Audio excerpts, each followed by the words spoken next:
Assalamualaikum warahmatullahi wabarakatuh. Perkenalkan, nama saya Liza Lutfiana Ade dengan NIM 201101598. Di kesempatan kali ini saya ingin menjelaskan materi terkait art terapi untuk memenuhi UAS di mata kuliah Praktikum BK dalam Islam. Yang pertama ada pengertian art terapi. Art terapi adalah perpaduan dua disiplin keilmuan, yaitu kesenian dan psikologi yang menghasilkan suatu teknik yang menarik.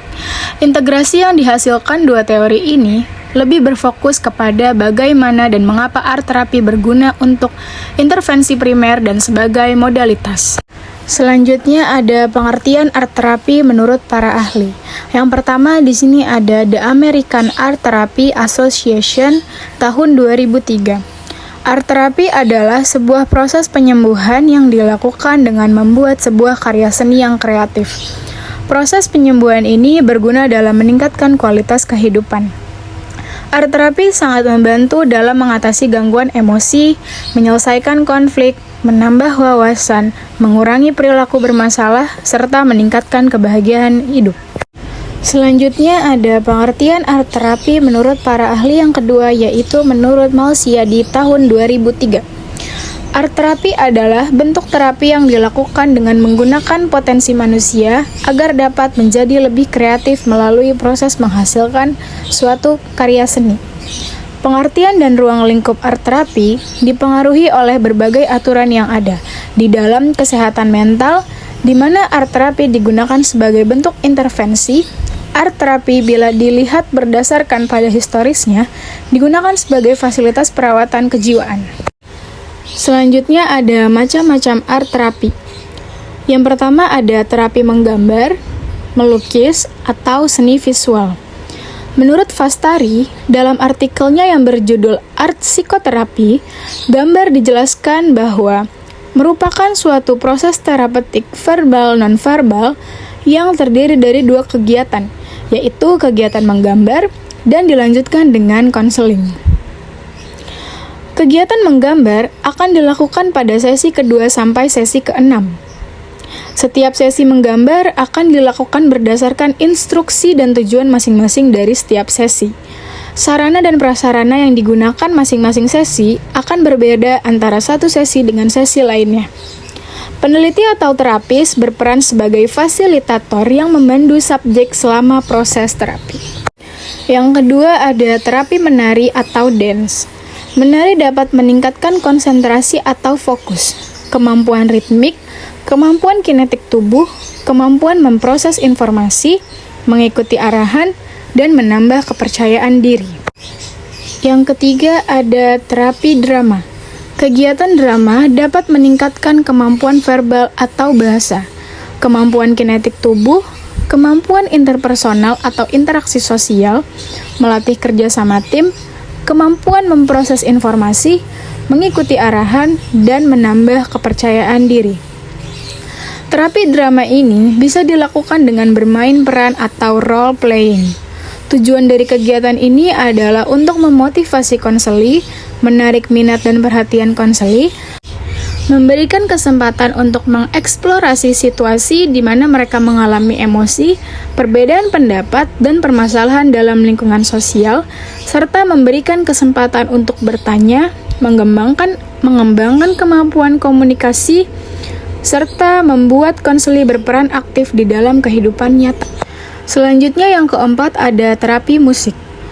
Musik dapat meningkatkan konsentrasi atau fokus, kemampuan musikalitas, kemampuan verbal atau bahasa, kemampuan kinetik atau gerak tubuh, mengekspresikan imajinasi atau emosi secara positif, dan membuat lebih rileks.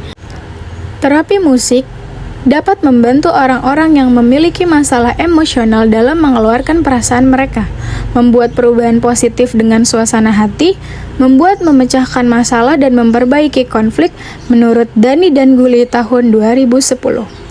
Terapi musik adalah terapi yang universal dan bisa diterima oleh semua orang karena kita tidak membutuhkan kerja otak yang berat untuk menginterpretasikan alunan musik. Terapi musik sangat mudah diterima organ pendengaran kita dan kemudian Melalui saraf pendengaran, disalurkan ke bagian otak yang memproses emosi atau sistem limbik. Selanjutnya yang terakhir ada terapi puisi atau sastra. Menulis puisi dapat meningkatkan konsentrasi atau fokus, kemampuan verbal atau bahasa, mengekspresikan imajinasi atau emosi secara positif, melatih kecerdasan emosi dan membuat konseling lebih rileks.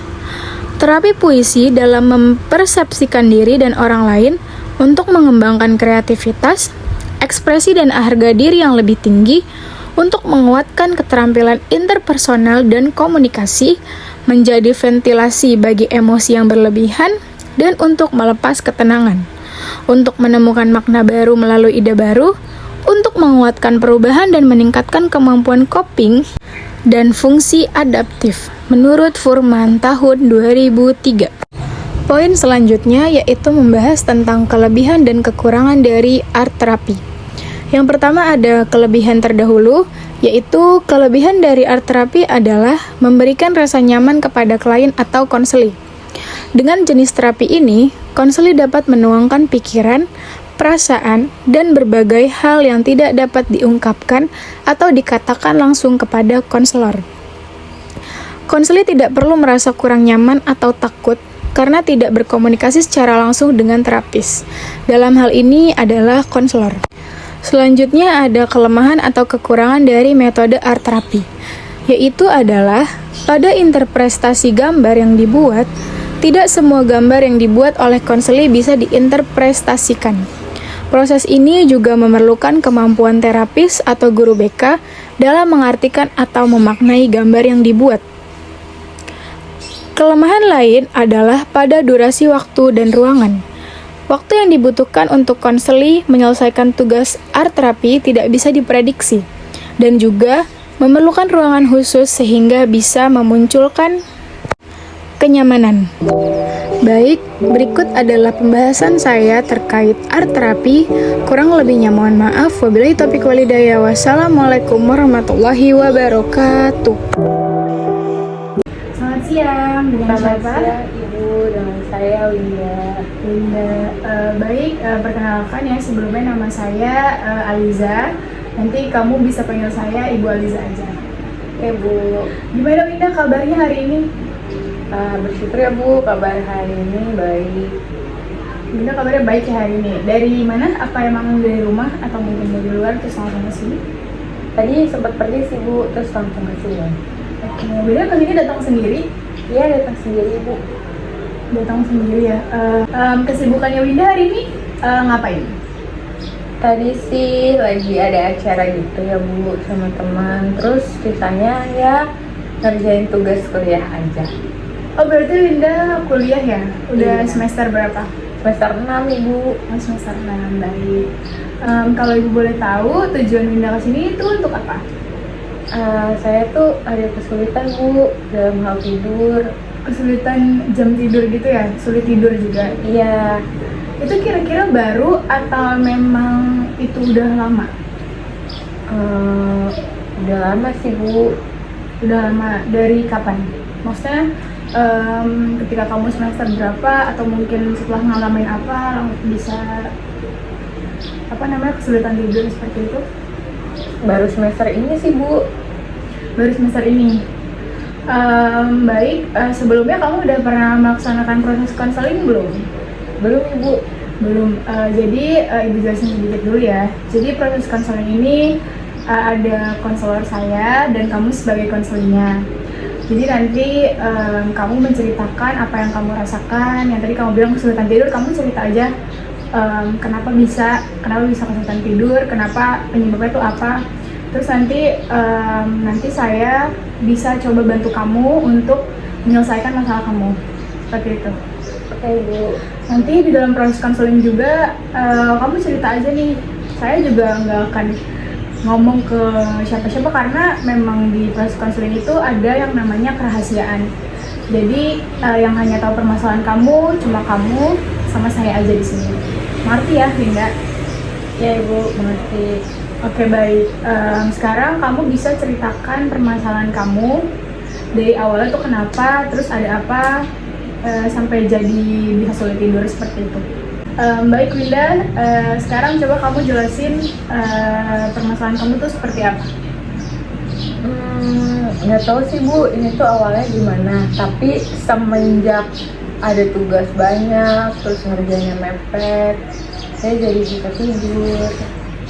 Ngerjain mepetnya tuh maksudnya mendekati deadline gitu ya? Iya, Itu tugasnya tuh memang udah dikasih taunya sebelum, udah jauh-jauh hari sebelum deadline, atau memang kamunya yang mengerjakannya emang sengaja mepet gitu? ngerjainnya sengaja mepet. Karena mungkin ada kegiatan lain juga mungkin. Iya kayak gitu Bu. Oke, kan kamu bilang kamu memang sengaja karena ada kegiatan lain mengerjakan tugasnya memang mepet sama deadline. Itu contohnya tuh kayak gimana sih? Contoh pengerjaan tugas kamu tuh, misalkan waktunya sampai yang bikin ngeganggu tidur kamu. Jadi tuh saya kan kalau ngerjain tugas tuh bener-bener harus sepi, terus tunggu mood gitu kan Bu. Nah, orang-orang tidur itu saya ngerjain tugas, yang misalnya saya mulai ngerjain tugas tuh jam 10, jam 11, selesainya kadang jam 1, jam 2 gitu loh Bu. Oh, jadi selesainya pagi gitu ya? Paginya tuh ya jam 1 pagi, jam 2 pagi gitu. Setelah kamu tugasnya sudah selesai belum semuanya? Udah sih Bu.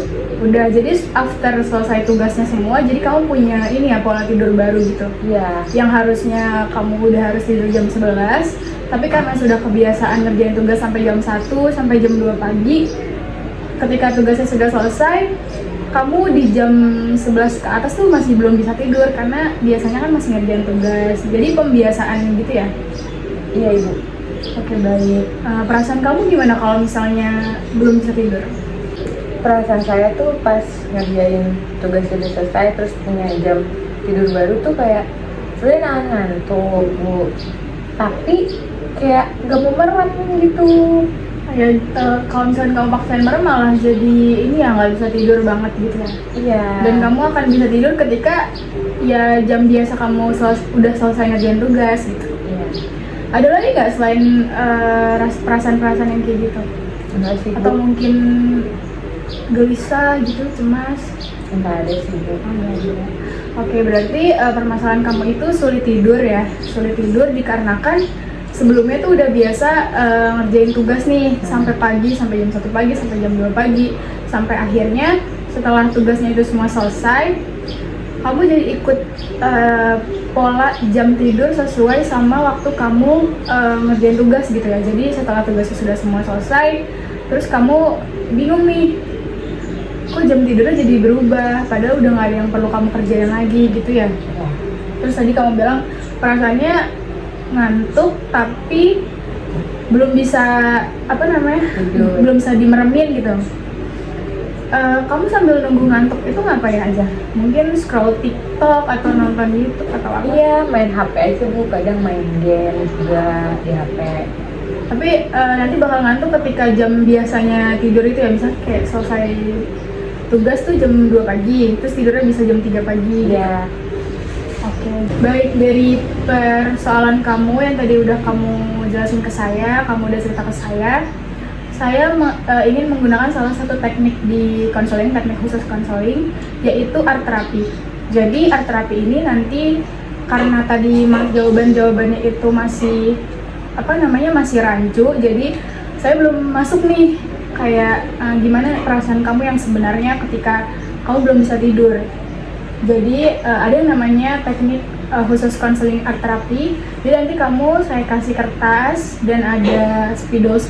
Jadi nanti kamu bisa menggambar apa yang ada di pikiran kamu. Gak boleh lihat internet, gak boleh lihat handphone, pokoknya gambar aja apapun yang ada di pikiran kamu sekarang. Mengerti? Ya Ibu. Ya, ini nggak perlu gambarnya, nggak perlu bagus, pokoknya ya sebisa kamu aja. Oke? Jadi ini ada kertas sama spidol. Kamu bisa gambar, waktunya terserah, selesainya kamu aja. Oke Bu.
Baik, terima kasih Winda karena sudah menggambar.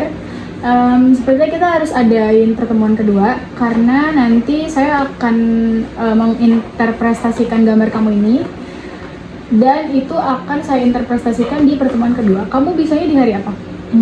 Hari yang sama aja deh Bu. Di jam yang sama juga? Iya. Oke, berarti di minggu depan hari Minggu di jam yang sama? Iya. Oke. Terima kasih banyak Winda karena sudah menggambar, sudah mau bercerita, sudah mau jauh-jauh datang ke sini. Ya. Kamu semangat terus ya. Dan jangan lupa nanti di pertemuan selanjutnya. Oke. Terima kasih. Hati di jalan.